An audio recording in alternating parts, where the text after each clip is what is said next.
हरे कृष्णा। आज की इस क्लास में सभी भक्तों का स्वागत है। हम कीर्तन से स्टार्ट करेंगे। जय राधा माधव जय बिहारी,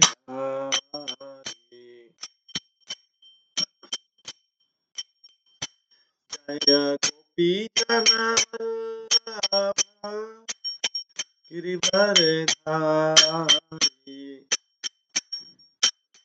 यशोदानंदन व्रज जनरंजन, यमुना तीरावनचारी,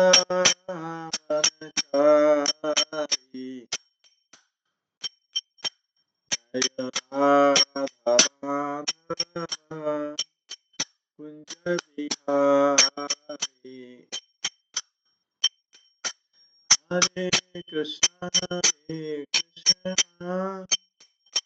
कृष्णा कृष्णा हरे हरे, हरे राम राम राम हरे हरे, हरे कृष्णा कृष्णा कृष्णा हरे हरे, हरे राम राम हरे हरे।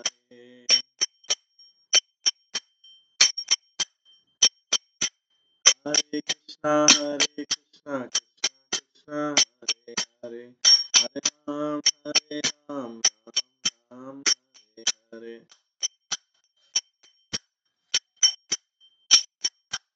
हरे कृष्णा कृष्णा कृष्णा हरे हरे, हरे राम राम राम हरे हरे। हरे कृष्णा कृष्णा कृष्णा हरे हरे, हरे राम राम राम हरे हरे। जय राधा गोविंद राधा गोविंद राधे, जय राधा माधव राधा माधव राधे, जय गौरनिताय जय गौरनिताय गौरनिताय जय गौरनिताय, जय जय प्रभुपाद प्रभुपाद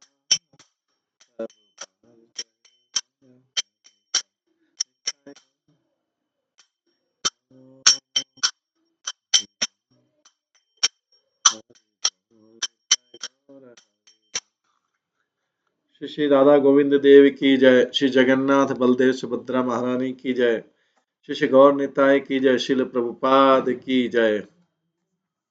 हरे कृष्णा।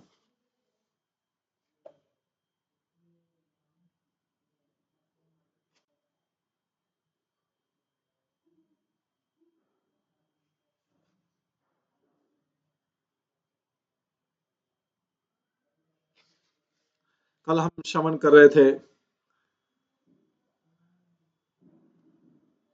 हनुमान जी सूक्ष्म वेश बना के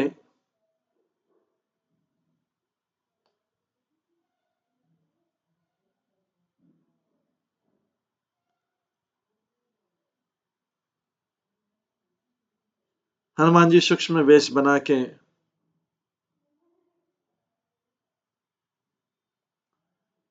जब प्रवेश किया, उन्होंने अशोक वाटिका में सीता को पाया। वहां पे उन्होंने देखा कि एक राक्षसी जो है रावण सीता को चेतावनी देके चला गया और राक्षसियों को उसकी सुरक्षा के लिए बोला और राक्षसियों से कहा कि आप सीता को समझाइए कि वो मुझे सरेंडर कर दे, मुझसे विवाह कर ले। तो उसी समय जब रावण चला गया तो एक राक्षसी जो त्रिजटा थी वो दूसरी राक्षसी के पास गई और उसको रात में स्वप्न में जो आया वो सुनाया उसने स्वप्न में जो देखा था कि मैंने देखा कि एक वानर आया, वो पूरी लंका को जला देगा।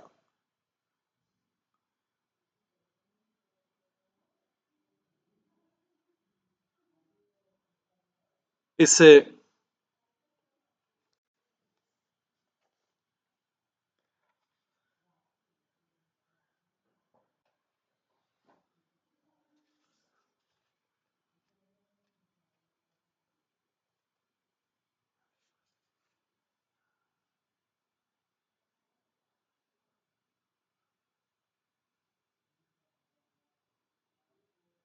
इससे सारी राक्षसियां डर गई और वो सो गए। उन्होंने सीता को कुछ नहीं बोला। हनुमान जी ने यह भी देखा था कि सीता अपने बालों को फंदा बना के वृक्ष की शाखा से लटकने वाली थी। उन्होंने हनुमान जी ने देखा कि सीता जी का मन अभी बहुत कोमल अवस्था में है।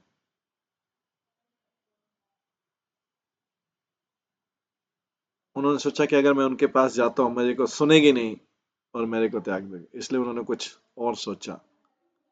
उन्होंने राम कथा सुनाना प्रारंभ कर दिया। जैसे उन्होंने राम कथा का पहला शब्द बोला, सीता का हृदय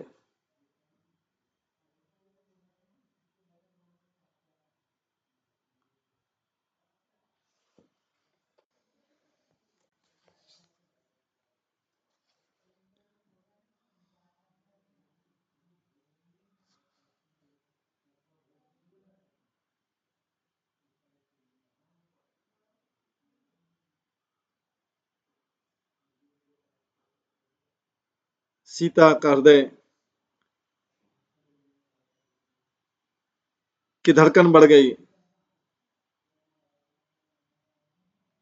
वो जो हनुमान जी की जो मेलोडियस दिव्य ध्वनि थी, उसको सुन के जो है वो बहुत उसको सुन के जो है बहुत प्रसन्न हुई कि इस अशोक वाटिका में रावण के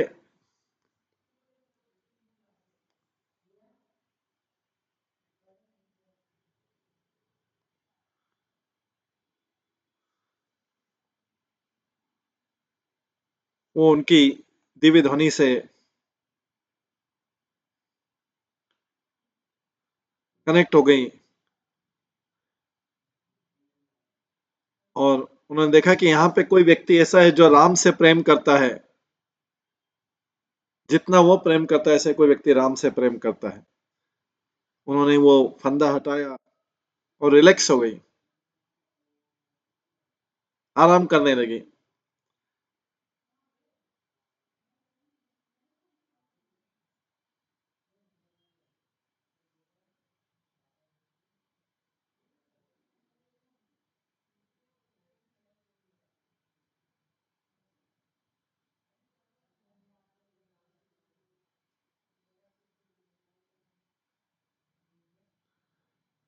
उन्होंने देखा कि कोई राम से प्रेम करता है।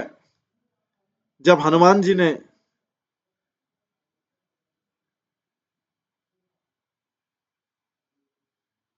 जब हनुमान जी ने देखा उनकी कथा का सीता पे क्या अवसर होता है, उन्होंने बड़े उत्साह के साथ वो कथा कहना शुरू किया। अपने आप को छिपा के, पत्तियों के पीछे छुपा के, पेड़ की पत्तियों के पीछे जाके उन्होंने पूरी राम कथा सुनाई, सीता का ध्यान आकर्षित करने के लिए। इस कथा के बीच में सीता ने कथा कहने वाले को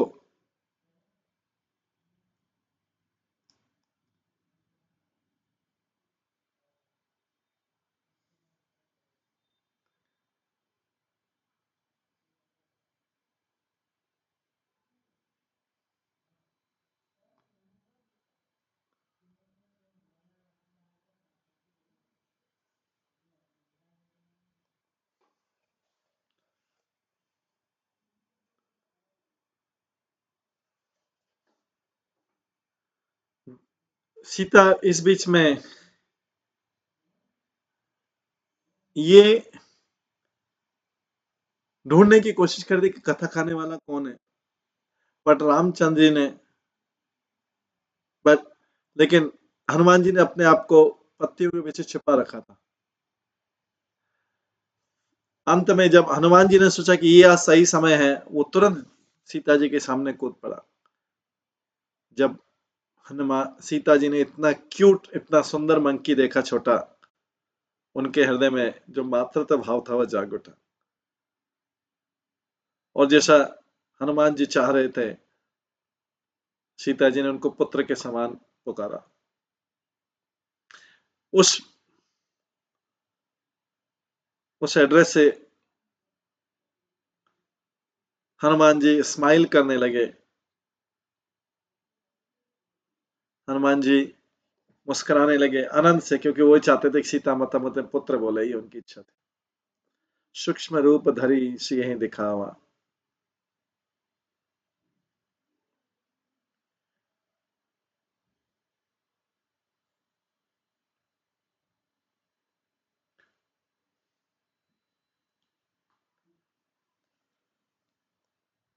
उन्होंने सीता से कहा कि वो उनको राम के पास वापस ले चलेंगे। सीता एकदम हंसने लगी उनके इस प्रस्ताव पर। एक छोटा सा मंकी जो है, किस तरीके से उनको, छोटा सा वानर जो है, किस तरीके से उनको वापस ले जा सकता है। लेकिन वो फिर भी असंवेदनशील नहीं होना चाहती थी।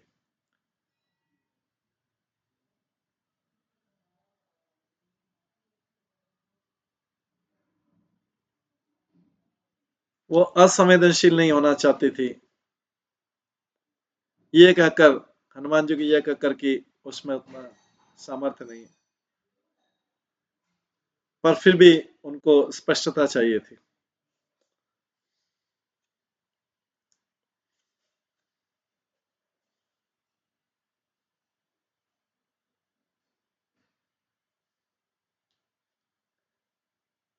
तो उसने पूछा कि क्या राम की सेना में सभी वानर जो है आपकी साइज के हैं क्या? हनुमान बहुत बुद्धिमान थे, उन्होंने उनके आवाज में कुछ संशय देखा। अगले क्षण वो अपने आप को बड़ा करने लगे।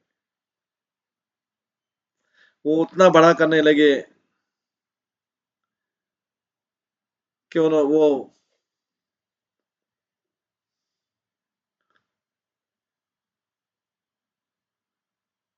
जितने कि वो, जब तक कि वो उतने बड़े नहीं हो गए, उतने लंबे और उतने बड़े नहीं होंगे जिस वृक्ष पे बैठे थे और जिसके नीचे सीता बैठी थी। अब सीता जी पूरा कंफ्यूज हो गई, भ्रमित हो गई। इतना छोटा सा वानर इतना बड़ा हो गया, तो वृक्ष से भी बड़ा हो गया। पहले इतना छोटा, अब इतना बड़ा। तो उन्होंने हनुमान से पूछा, आपका मूल ओरिजिनल साइज कितना है? वो बड़े हैं, छोटे हैं, बड़े हैं या मीडियम साइज के? हनुमान ने बहुत बुद्धिमानी का आंसर दिया। अपनी नम्रता बताने के लिए उन्होंने उत्तर दिया, वो मूल रूप से ओरिजिनली बहुत छोटे थे और तुच्छ थे, बट राम की सेवा करके वो कोई भी साइज में आ सकते हैं और कोई भी रिस्पॉन्सिबिलिटी ले सकते हैं। राम की कृपा से ऐसे कुछ चीज नहीं है जिसको सब प्राप्त नहीं कर सकते, और कोई ऐसी बाधा नहीं जिसको वो क्रॉस नहीं कर सकते। सीता बहुत प्रसन्न हुई उस आंसर को। सीता बहुत प्रसन्न हुई उस आंसर को देख के, सुन के।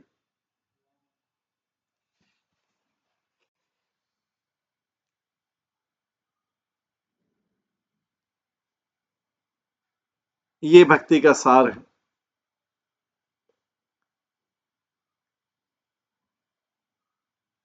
माता सीता के साथ इस प्रकार लंबा वार्तालाप करके हनुमान जी ने कुछ करने का निश्चय किया,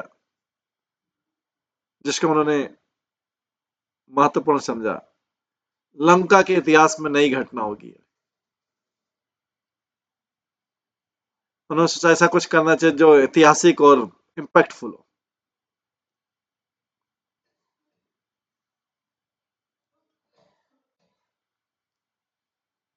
वो अशोक वाटिका पे प्रहार करने लगे।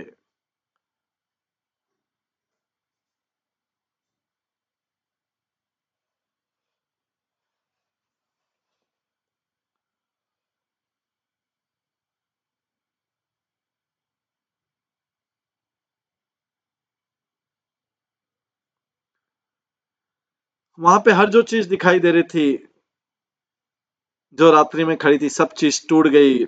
मॉर्निंग तक सब कुछ खत्म हो गया। जब सारी राक्षसियां जागी लंबी नींद के बाद, उन्होंने देखा कि वो लंका का सुंदर उद्यान जो है पूरा टूट फूट गया, सारा टूट फूट गया। जल्दी ही हजारों सिपाही सैनिक जो थे गार्डन की तरफ आए, ये पता लगाने के लिए क्या हुआ। जब उन सब राक्षसों ने देखा कि मंकी जो है, वानर जो है, उन सब टूटे फूटे सामानों से, पूरी टूटी हुई गार्डन से, तोड़फोड़ वाले गार्डन से बाहर निकला, वो एकदम पैनिक हो गई, डिस्टर्ब हो गई। उनको लगा कि त्रिजटा ने जो ड्रीम बोला था वो अभी सही हो रहा है। वे सभी भागी, इधर उधर भागी, लेकिन मूर्ख जो सैनिक थे वो उस मंकी की तरफ भागे, उससे सीधा मुकाबला करने के लिए।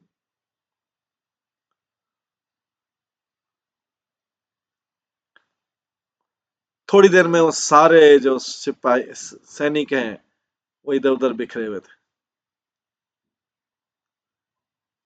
सारा दिन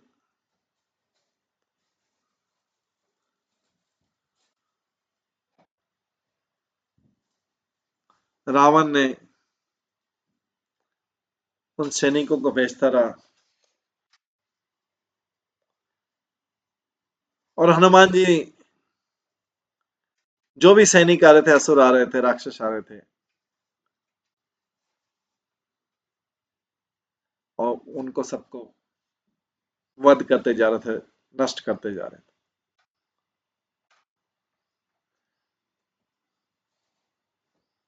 कुछ ही देर में रावण के सबसे शक्तिशाली लोग आए,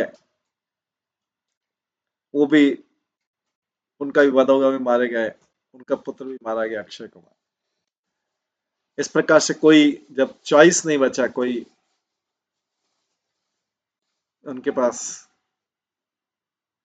कुछ और नहीं बचा, रावण ने अपने पुत्र इंद्रजीत को भेजा कि वो उस अभिमानी वानर को पकड़ के लाए जीवित। इंद्रजीत ने जल्दी वानर को बंदी बनाया ब्रह्मपाश से।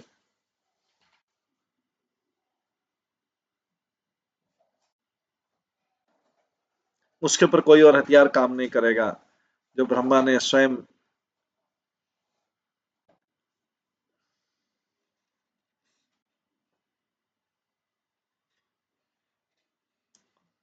उसको ब्रह्मा ने दिया था वो।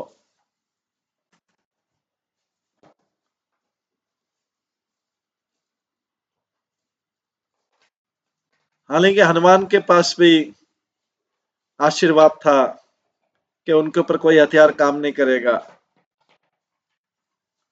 और ब्रह्मा ने स्वयं उनको ब्रह्मपाश से मुक्तता का आशीर्वाद दिया था। लेकिन हनुमान ने इच्छा से ही अपने आप को बांध लिया ब्रह्मा जी का सम्मान करने के लिए।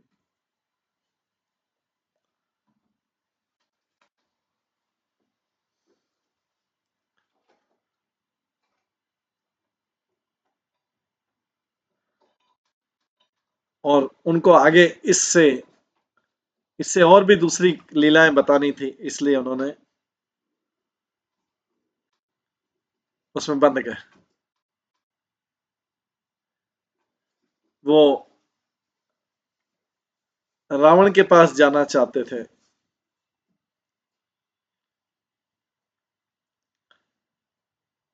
और जिससे रावण को वार्निंग मिले।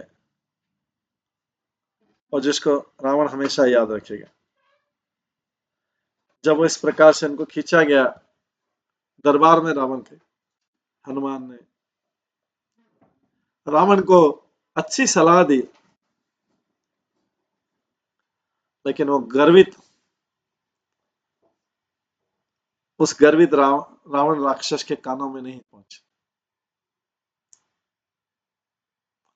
रावण उस वानर को, उस नटखट वानर को मारना चाहते थे, पर विभीषण ने उनको सलाह दी कि संदेश वाहक को कभी वध नहीं करना चाहिए। इसलिए रावण ने उसकी पूंछ में आग लगाने का निश्चय किया।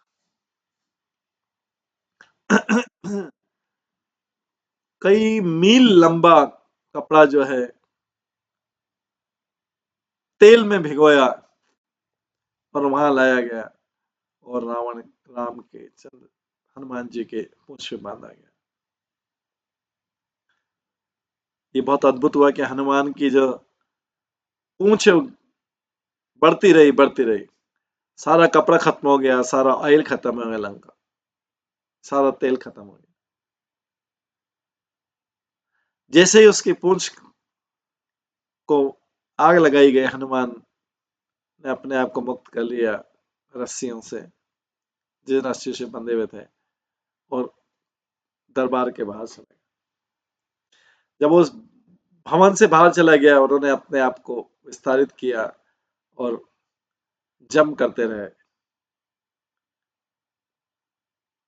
सारे आसपास सारे घर और स्ट्रक्चर जो लंका के, वो जलाए गए। थोड़ी देर में पूरा सिटी जो है जलने लगा। विकट रूप धरि लंक जरा।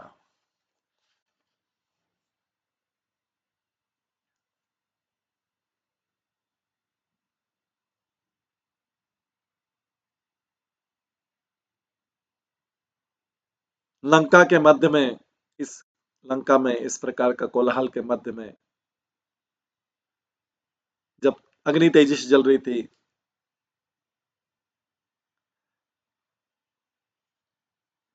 हनुमान को निराशा हुई ये देख के कि पूरी लंका में बारिश हो रही।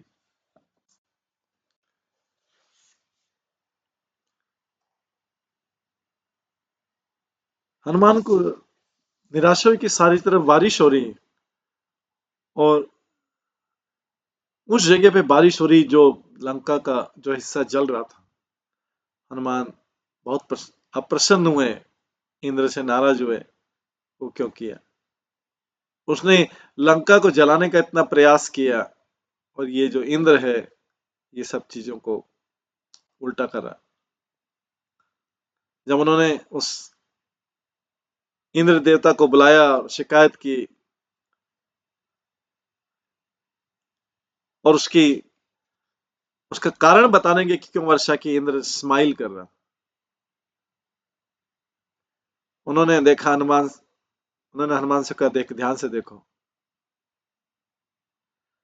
अरे ये हम वो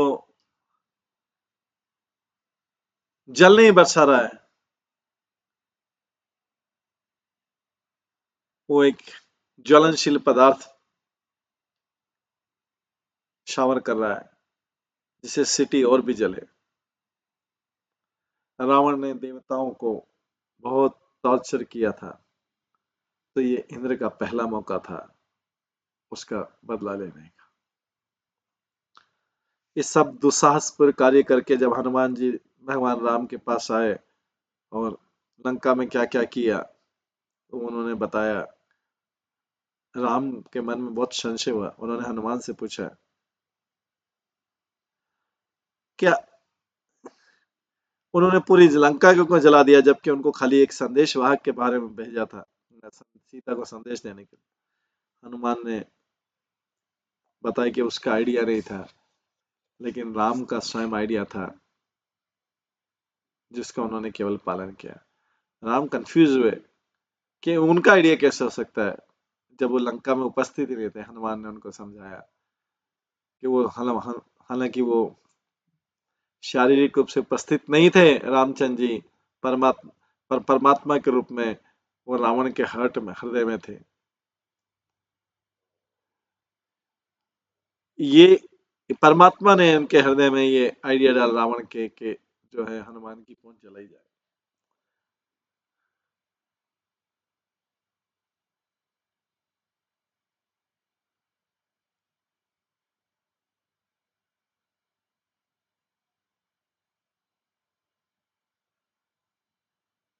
ये राम जो थे परमात्मा के रूप में, वो उन्होंने भविष्यवाणी की थी और त्रिजटा के सप्त में आएगा। जैसे हनुमान ने ये स्वप्न में सुना, हनुमान ने ये सुना था स्वप्न जो त्रिजटा अपने राक्षसियों के साथ बोल रही थी, हनुमान जी निश्चित हो गए कि ये राम की इच्छा है।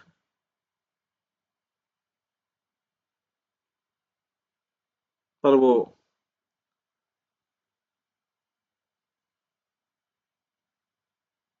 डबली श्योर होने वाले थे कि वास्तव में राम है। वो चाहते थे कि लंका को जलाया जाए।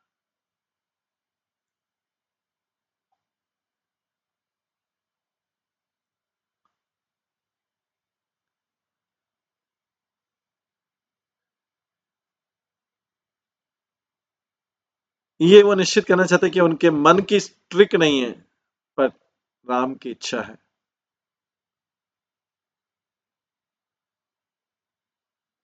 कि वह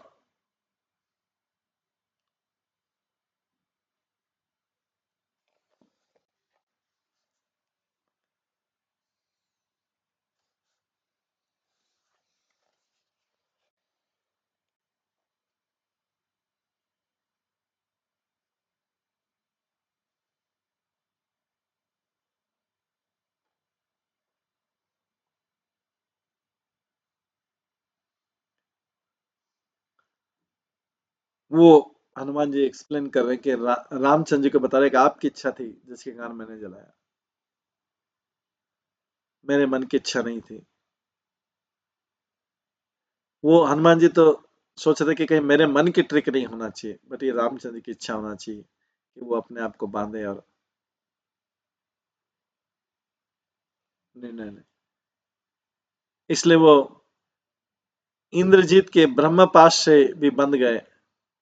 हनुमान के इस प्रकार से व्याख्या से अब रामचंद्र जी कुछ नहीं कर सकते, केवल उसकी प्रशंसा कर सके शायद। तो हनुमान जी केवल कार्य में कौशल नहीं थे, पर उनके शब्दों में भी बहुत कौशल।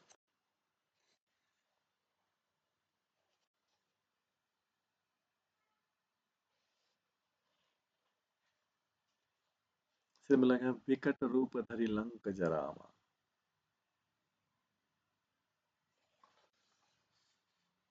आगे 10वें दोहे में आता है, भीम रूप धरि असुर संहारे, रामचंद्र के काज सवारे। बड़े भयानक रूप में आपने असुरों को विनाश किया और रामचंद्र जी के कार्य में सहयोग किया।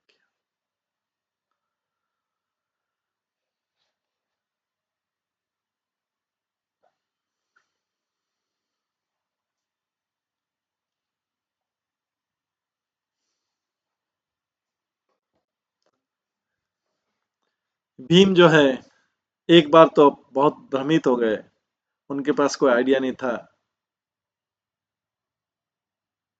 एक बार भीम बहुत भ्रमित हो गए थे, उनको आइडिया नहीं था कि उनकी मुठभेड़ किससे हो गई। ये पहली बार उनके जीवन में हुआ, उन्हें अनुभव हुआ, अपने आप को बहुत शक्तिहीन समझा। और ये जो बहुत सरल चीज नहीं थी, इस प्रकार की भावना के साथ व्यक्त। ये सब प्रारंभ हुआ उस दिन सुबह जब भीम को अपने जीवन का बड़ा सबसे बड़ा अनुभव हुआ और बेस्ट अनुभव हुआ और सबसे ज्यादा उनको संकोचित करने वाला एक्सपीरियंस हुआ एक ही दिन में। सबसे अच्छा, सबसे संकोच देने वाला एक्सपीरियंस हुआ। ऐसा लगा था बहुत अच्छा एक्सपीरियंस और बहुत खराब एक्सपीरियंस हुआ। उस दिन सुबह वो एक नदी के किनारे टहल रहे थे। उन्होंने एक बहुत सुंदर दृश्य देखा।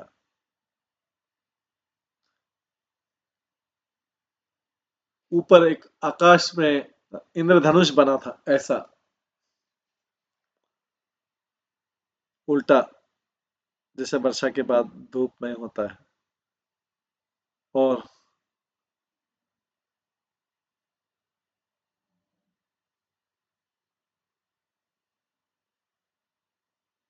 ये एक स्माइल के रूप में बन गया था। उनकी पत्नी द्रौपदी बहुत सुंदर थी।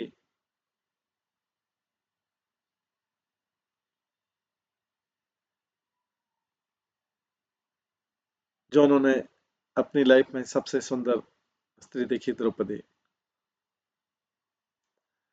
उस सुबह वो एक देवी के समान ऊपर के आकाशों में देवी के समान दिख रहे थे और स्माइल कर रही थी।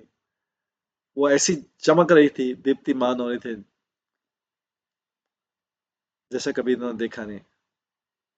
जब वो पास में पहुंची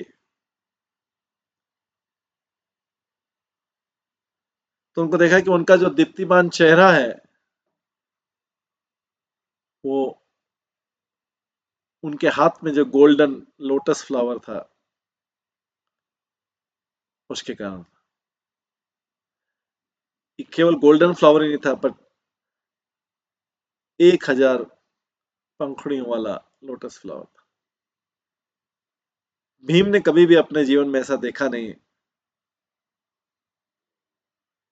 कितना उत्साह था द्रौपदी के फेस पे, कितना आनंद था, इतना कभी उन्होंने पहले देखा नहीं था।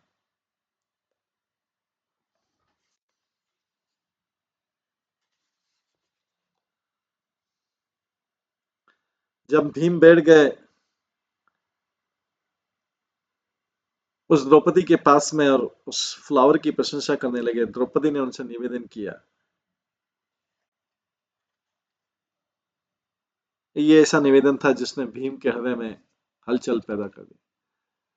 उन्होंने भीम से निवेदन किया कि और ऐसे फ्लावर ला के दें। भीम जंप किया एक्साइटमेंट में। ये फर्स्ट टाइम था उनके जीवन में कि उनके मैरिज में कि द्रौपदी ने इस प्रकार का कोई रिक्वेस्ट किया था, निवेदन किया।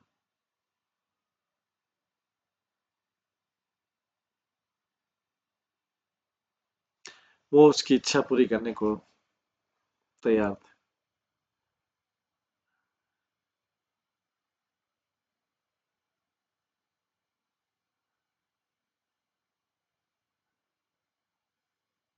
उन्होंने देखा कि जो 1000 पंखों वाला जो कमल का पुष्प है वो नदी में बह रहा था। भीम जो है नदी के पीछे की तरफ जाने लगे, कहां से आ रहा है। वो कभी भी अपने जीवन में इतने उत्साहित नहीं रहे। वो द्रौपदी को प्रसन्न करना चाहते।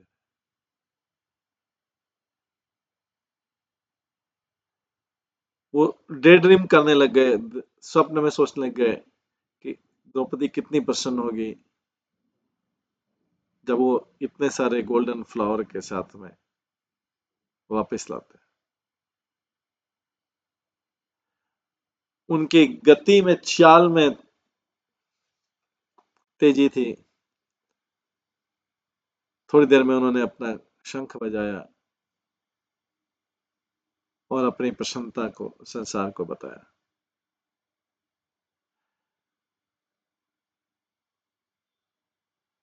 लेकिन जो वर्ल्ड था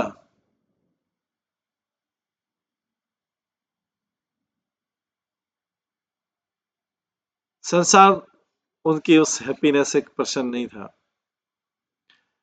जो उसकी भयानक ध्वनि थी, जंगलों से होती हुई पक्षियों पशुओं को भगाती हुई, भीम को पता नहीं था कि उसका दूसरे जीवों पर क्या फर्क पड़ा है। भीम आगे बढ़ते रहे नदी के साथ साथ। तभी उनके नीचे की भूमि कांपने लगी, वो अपना बैलेंस खो बैठे और नीचे गिर गए।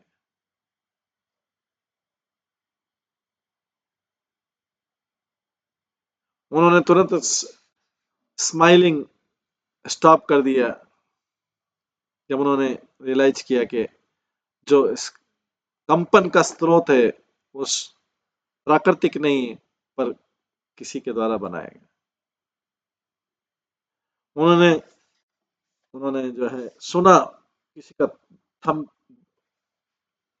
जोर से सुना, किसी ने जोर से मुक्के से थंप किया, मारा, थप्पा मारा।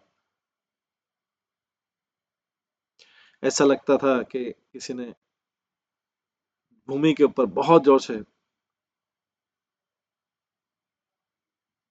मारा है और वो कंपन क्रिएट किया।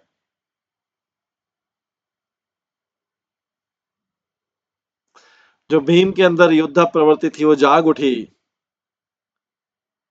और लगा कि उनकी शक्ति को वो चैलेंज करने वाला है।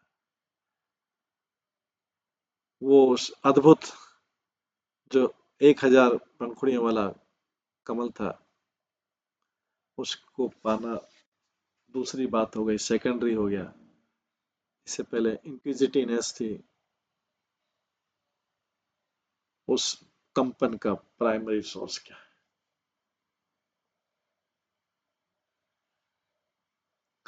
वो आगे गए, छिप के गए उस डायरेक्शन में जहां से वो कंपन प्रारंभ हुआ।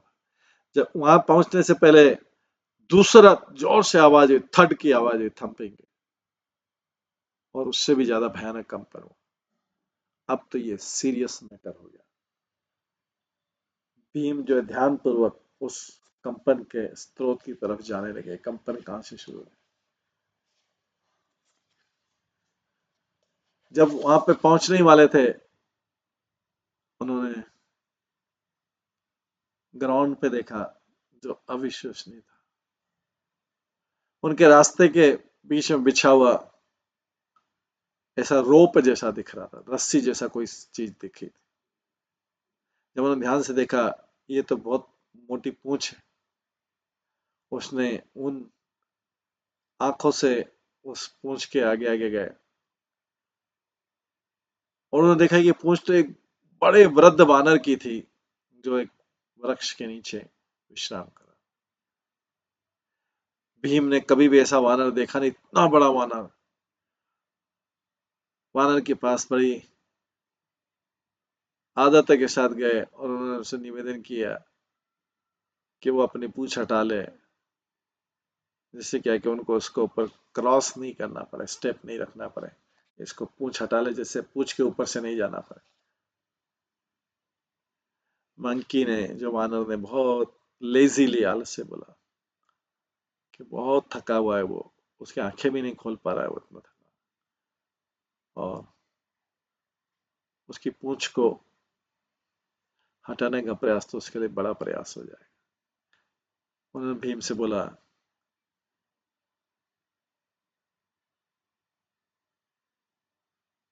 कि उस स्वयं में पूंछ हटा दे। भीम तो बहुत इरिटेट थे उस वृद्ध वानर के व्यवहार से, पर उनको दूसरे अर्जेंट काम थे, इसलिए वो यहाँ पे कोई भी डिस्कशन नहीं करना चाह रहे थे। इसके अलावा कौन जो है ऐसे वीक वृद्ध व्यक्ति से झगड़ा करना चाहेगा?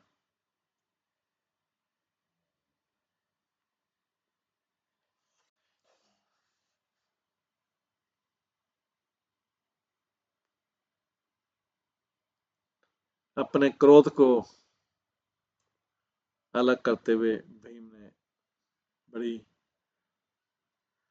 सभ्यता से उस पूंछ को टच किया। वो जो वीक मंकी लग रहा था, वृद्ध वाला कमजोर मंकी लग रहा, उसको एक करने का, लेकिन उनको जो टेल था, जो पूंछ था, वो हैवियर लगा जैसा उन्होंने सोचा उसके बजाय। पहले उन्होंने 2 फिंगर से इसको उठाने का प्रयास किया, बट अब उन्होंने पूरा हाथ यूज किया, लेकिन वो पूंछ जो है हिलने को तैयार नहीं। अब उन्होंने दोनों हाथ किए, कितना भी जोर लगाया, जो पूंछ थी वो अपनी जगह से हिली नहीं। ऐसा लग रहा था कि वो ग्राउंड में ही चिप लग गई है। भीम को बहुत आश्चर्य हुआ।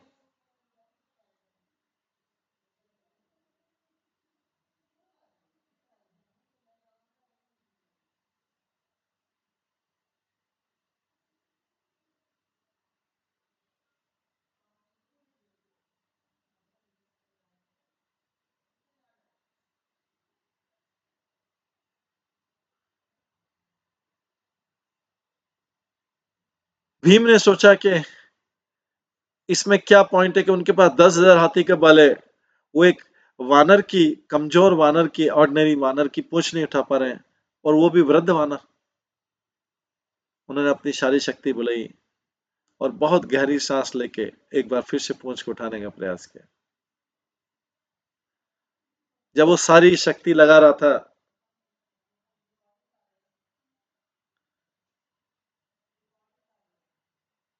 उन्होंने अपना पकड़ छूट गई और की ओर गिर गया।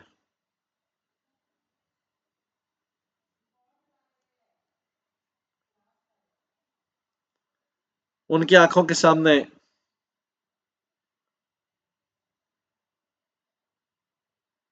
वो पूंछ आकाश में उठी थोड़ी सी, और फिर ग्राउंड पे गिरी।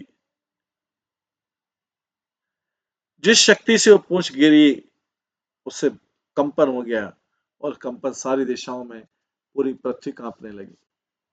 भीम भ्रमित हो गए। ये शक्ति जो है एक साधारण से दिखने वाले वानर के पास थी। उन्होंने अनुभव किया कि ये कोई साधारण वानर नहीं हो सकता, कोई डिवाइन शक्ति है, दिव्य शक्ति जो छिपी हुई। अपने हाथ जोड़ के उन्होंने उस वृद्ध मंकी के पास गए, वानर के पास गए, और उन्होंने उससे जाके क्षमा मांगी कि वो उनके प्रति गर्वित थे और अपनी छोटी सी शक्ति बता रहे थे।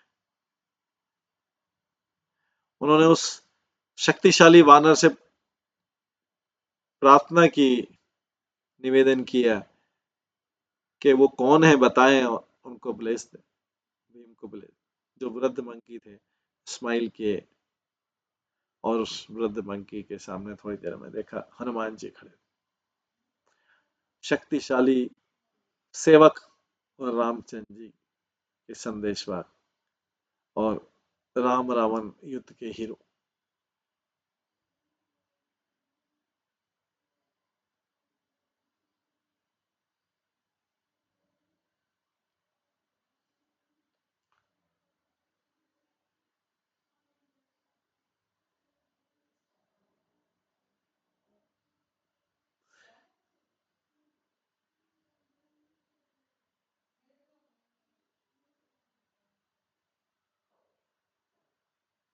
भीम को देख के भीम एक आश्चर्यचकित हो गए, प्रसन्न हो गए उनके पूजनीय स्वामी को देख के, और उनके उत्साह के स्रोत को देखकर अपनी आंखों से।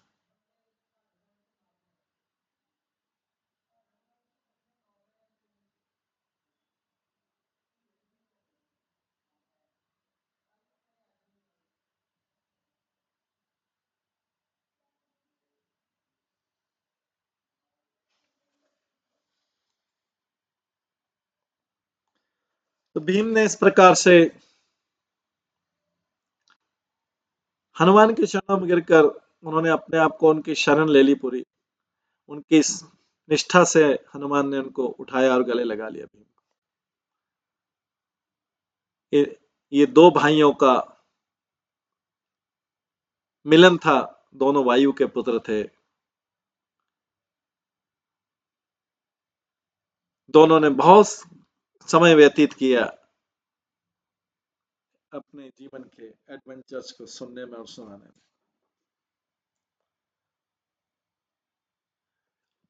हनुमान बहुत निराश होते जब उन्होंने पांडवों की दशा के बारे में सुना था और उनको प्रॉमिस किया था कि वो भीम की हेल्प करेंगे आगे आने वाले युद्ध में। उन्होंने भीम को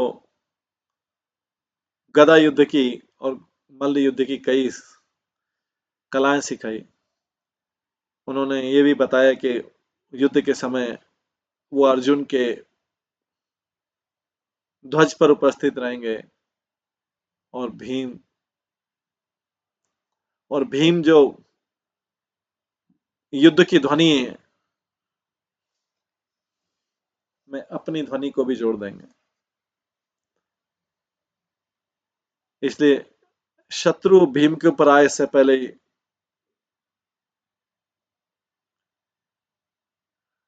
उसका हृदय कमजोर हो जाएगा जब भीम युद्ध में जोर जोर से गर्जना करेगा। उसमें हनुमान जी की गर्जना और जुड़ जाएगी। इसलिए आधी जो ध्वनि है केवल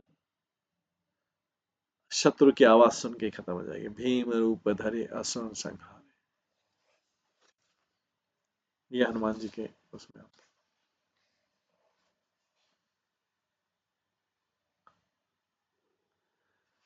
अब इसके बाद आगे आता है कि जब कोई भगवान के पास जाता है तो प्रश्न ही नहीं कि वो भगवान हमारे लिए क्या कर सकता है, बट हम भगवान के लिए क्या कर सकते हैं। हनुमान जी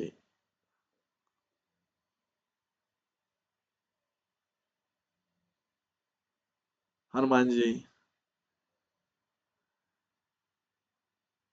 इस एटीट्यूड, इस मानसिकता के साक्षात व्यक्ति है। हनुमान के जीवन में ऐसी कोई कथा नहीं है जहां पे उन्हें कोई लाभ होता हो या अपने आनंद के लिए, अपने बेनिफिट के लिए कोई ऐसी चीज करते हैं। उनका जीवन बलिदान का जीवन था। उनका जीवन सेवा का जीवन था।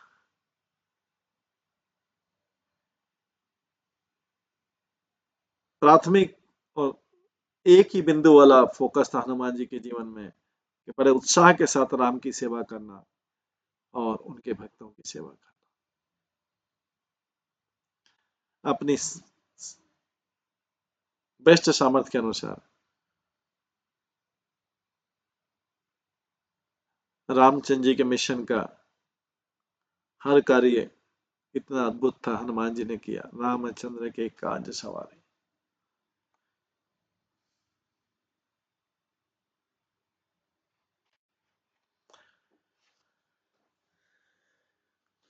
हनुमान जी की पहली सेवा थी सुग्रीव का राम से मिलन करवाना। ये जानते हुए कि दोनों को एक दूसरे की जरूरत है, हनुमान जी ने दोनों पार्टी को अलग अलग से बोला और उनको कन्विंस किया कि अपने लक्ष्य को प्राप्त करने के लिए वो एक दूसरे की सहायता करें और एक दूसरे की समस्या को हल करें। वास्तव में सुग्रीव का जो वानर मन है उसको समझना कठिन है, कभी बदल सकता है।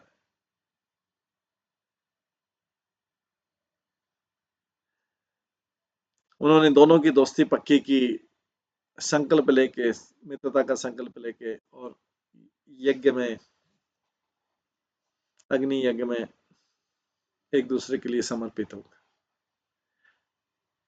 अंत में जब उचित समय आया उन्होंने सुग्रीव को भी सारी सेना को इकट्ठा करने के लिए प्रेरणा दी, रेगुलरली फॉलो अप किया उनसे और उनको टाइमली एक्शन के लिए पुश किया। और हनुमान जी ने यह निश्चित किया कि सुग्रीव की जो वानर सेना सही समय पर सही जगह पे आ जाए। उन्होंने केवल सुग्रीव को ही प्रेरणा नहीं दी करोड़ों वानर को भेजने के लिए, पर वो स्वयं भी गए, दक्षिण दिशा में गए सीता की खोज के लिए। वे केवल वर्क को, कार्य को डेलीगेट करने में ही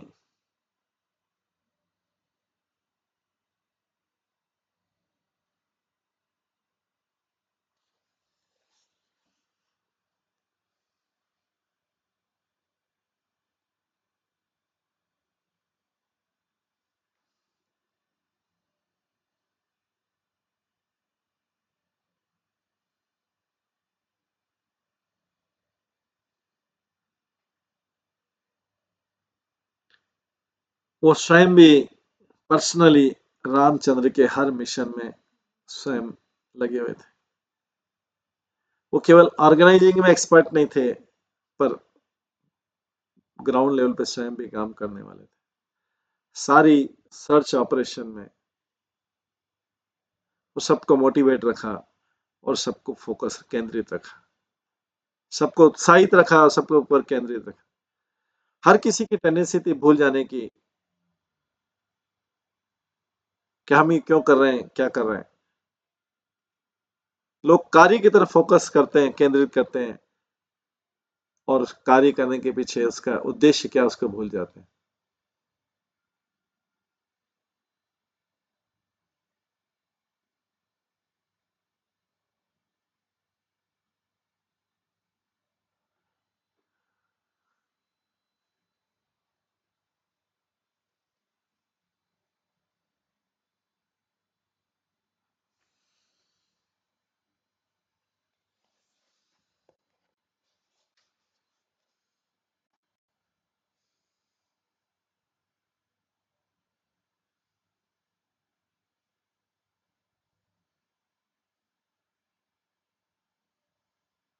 हनुमान ने पूरी सेना को केंद्रित रखा और बताने के लिए कि रामचंद्र का मिशन है, और जब तक वो याद रखेंगे रामचंद्र जी की कृपा उन पर मिलती रहेगी। करोड़ों वानरों में से जो सीता को पाने के लिए गए थे, हनुमान जी जो थे जिन्होंने उनको प्राप्त किया, उन्होंने इस चीज को ढूंढने में कोई कसर बाकी नहीं छोड़ी। उन्होंने समुद्र को क्रॉस किया, राक्षसों से युद्ध किया, और पूरी भूमि को, सारी भूमि को छान मारा, अकेले सारे देश को, अपने जीवन को दांव पे लगा दिया, अकेले शत्रुओं के सीना में प्रवेश किए, और उस गोल्डन सिटी में जो सुंदर अप्सराएं थी उनको देख के वो, उनको टेम्पटेशन नहीं हुआ। पर ये सब सफल हो गया क्योंकि फाइनली उन्होंने सीता को पा लिया।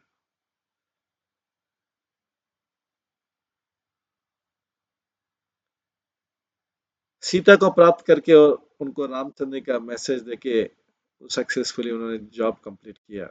वो कार्य किया जो राम को बहुत प्रिय था, और वो बहुत बड़ी आवश्यकता थी उस अवस्था में। सीता को राम का मैसेज देके, संदेश देके उन्होंने सीता को आशा दी, और राम को सीता का संदेश देके उन्होंने उन्हें भी आशा दी।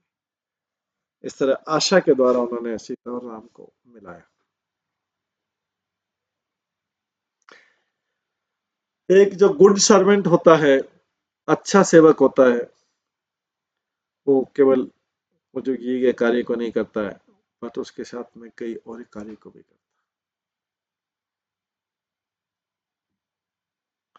हनुमान का केवल टास्क था सीता को प्राप्त करना और राम का मैसेज देना सीता को, पर उसके साथ साथ उन्होंने बहुत और भी किया। उन्होंने लंका का पूरा सर्वे किया, उसकी उसमें क्या क्या उसकी क्या क्या शक्तियां हैं, उसमें क्या क्या कमियां हैं, वो अध्ययन किया। रावण की सेना का पूरा अध्ययन किया, लंका का पूरा लंबाई चौड़ाई समझी, और रावण को चेतावनी दी जिसको वो हमेशा याद रखेगा। इसके अलावा उन्होंने लंका में एक अपना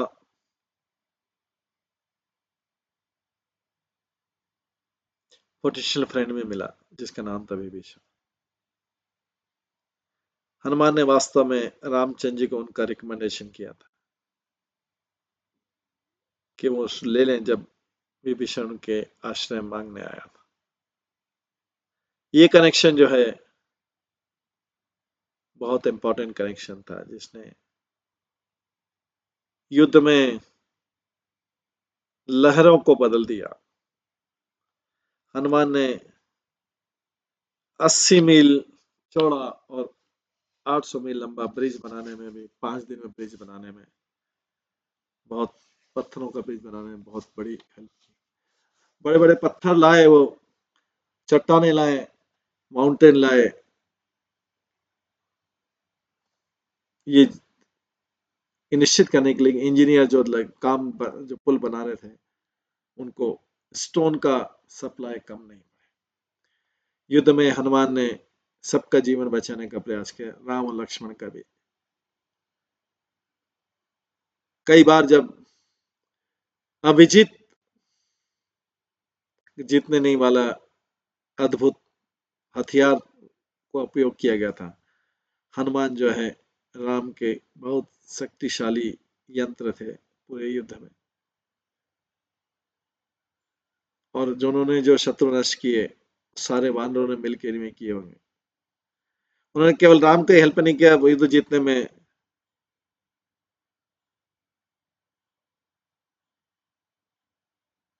पर अपनी इंटेलेक्चुअल स्ट्रेंथ का भी उपयोग किया। युद्ध में कई बार हनुमान जी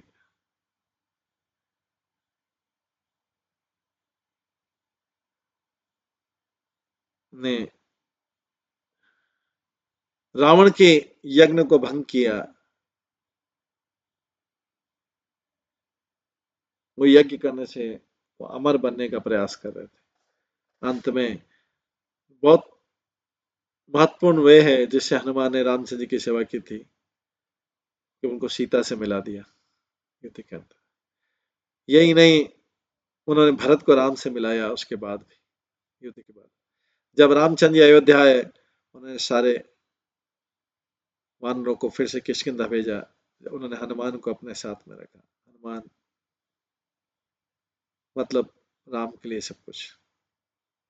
वो संदेशवाहक थे, एक मंत्री थे, एक मित्र थे, एक सेवक थे, एक सलाहकार थे, एक सेनापति थे और राम के लिए वाहन का भी काम किया था जब जरूरत थी। जो भी हनुमान ने किया पूरी श्रद्धा के साथ में किया, अपने जीवन को रिस्क लेके। उन्होंने कभी कोई बहाना नहीं बनाया।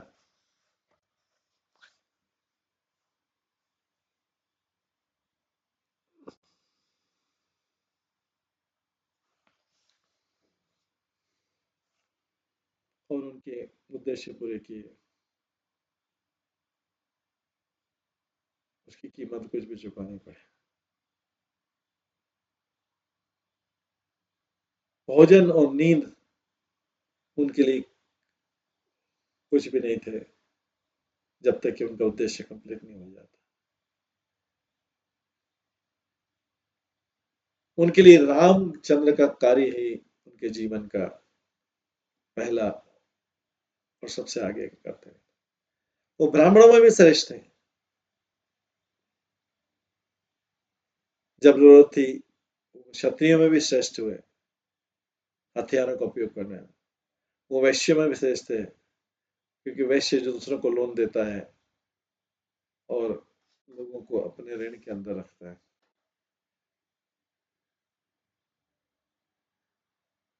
उन्होंने रामचंद्र को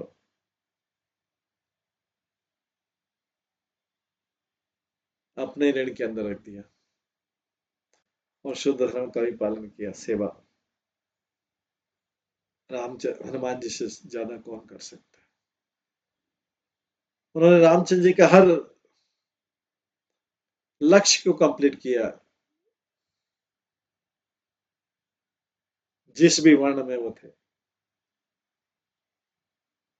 वो एग्जाम्पलरी ब्राह्मण थे, क्षत्रिय थे, वैश्य थे, शूद्र थे, रामचंद्र के काज सवारे। इस प्रकार से हमने रामचंद्र का काज कार्य पूरी तरह से संवारा। ये हनुमान जी का हमने 10वां दोहे के सुना। इसके पश्चात हम कल 11वें दोहे से श्रवण करेंगे। आज की क्लास को यहीं पे विराम देते हैं। सभी भक्तों का बहुत बहुत धन्यवाद। सब भक्तों के लिए एक बार हरे कृष्ण महामंत्र का जप करते हैं। हरे कृष्णा कृष्णा कृष्णा हरे हरे, हरे राम राम राम हरे। श्री श्री हनुमान चरित्र ग्रंथ की जय, हनुमान चालीसा की जय, श्री प्रभुपाद की जय, सभी भक्तगणों की जय। हरे कृष्ण।